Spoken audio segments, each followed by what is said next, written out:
আসসালামু আলাইকুম। আলহামদুলিল্লাহ, আমরা গত একটা বেসের মুরগির একটা ভিডিও দিয়েছিলাম যে ওইখানে 52,000 টাকা লস।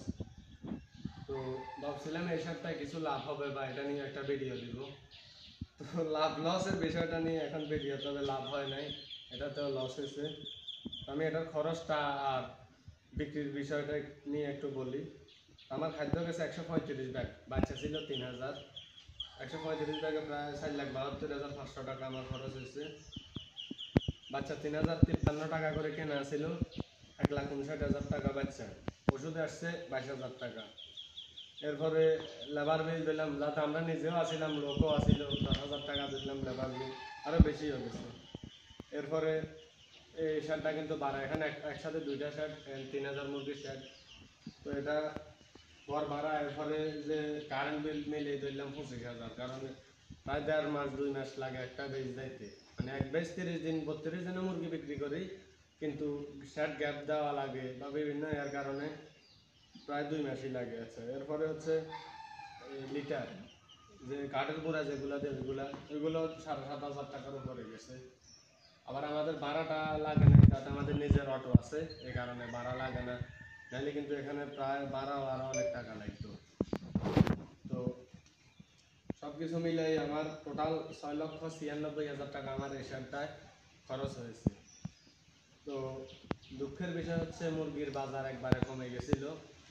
তো ওই শার্টটায় আমি বিক্রি করেছি 152, 50 বা 46 এরকম, কিন্তু এখানে 130 টাকা, 32 টাকা, 35 টাকা এরকম বিক্রি করেছি। আর লস হয়েছে, এরপরেও কিছু লস কম হয়েছে, কারণ আমি মেলা দিয়ে কিছু মুরগি বিক্রি করেছি, আপনারা আমার ভিডিওতে দেখেছেন। আলহামদুলিল্লাহ, মেলা দিয়ে বিক্রি করেছি প্রায় 1,000-এর মতো মুরগি মেলা দিয়ে বিক্রি করেছি। এই কারণে আমার 30,000 টাকা কম লস হয়েছে। মানে মেলার মুরগিটা আমি আলাদা একটা হিসাব করেছি, ওজন এখান থেকে ওজন দিয়ে অন্য একটা খামারে নিয়ে বিক্রি করেছি। সব কিছু মিলিয়ে আমার 6,20,000 টাকার মুরগি বিক্রি হয়েছে, কিন্তু আমার খরচ হয়েছে 6,96,000 টাকা। আর যদি আমি মেলা দিন বিক্রি করতাম তাহলে 5,90,000 সীমাবদ্ধ থাকতো, মানে আরো 30,000 বেশি আসতো না।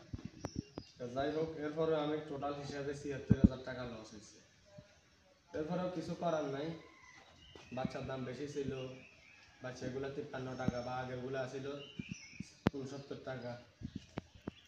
তো এই ব্যবসার মধ্যে আছে, ব্যবসা করতে হবে, কিন্তু এরকম দাম কমে যাবে বা সিন্ডিকেট কোম্পানির কন্ট্রোল সেট, এরপরে কন্ট্রাক্ট খামার, এসব কিছু মিলিয়ে এই যে যখন ব্যবসার সময়টাও ব্যবসা হয়, যখন ঈদ আসে তখন ব্যবসা হয়, কিন্তু যে পরিমাণ লস হয় এক বেচে কোনো এই পরিমাণ লাভ আসে না। যারা খামার করেন একটা বছরে হিসাব করলে আসলে তেমন একটা লাভ নাই। একটা 2,000 মুরগির 60,000 প্রায় 5 লাখ, মুরগির পুঁজি 5 লাখ, টোটাল 10 লাখ টাকা পুঁজিতে যদি মিনিমাম 50,000 টাকা ইনকাম না হয়, এত পরিশ্রম, আবার এটার মধ্যে ঝুঁকিও থাকে। আপনি এক বছরে 7টা বেচ করতে পারবেন, মানে 1.5 মাসে যদি হিসাব করে 8টা বেচ, কিন্তু একটা আমি কম দিলাম 7টা বেচ। এরপরে 1-2টা বেচে লস হয়, কোনোটাতে মুখোমুখি। 1-2টা বেচে যখন লাভ পাইবেন ঈদের সময় 20-50,000, 80,000, 1 লাখও লাভ হয় 2,000-এ, যখন ঈদ আসে বাজার ভালো থাকে। কিন্তু গত 2-3 বছরে এমন একটা সিন্ডিকেটের অবস্থা, ঈদের সময় বাচ্চা আমরা পাই না। এই ঈদে আমি মাত্র 2500 বাচ্চা পাইছি, আমি দিব না, আমার খামারে দিতে দিব। তো সব কিছু মিলিয়ে আলহামদুলিল্লাহ, আবারও অন্যান্য সাইডে বাচ্চা দিছি, এখানেও দিব, সামনের সপ্তাহে এখানে আবার বাচ্চা দিব। সবাই ভালো থাকেন।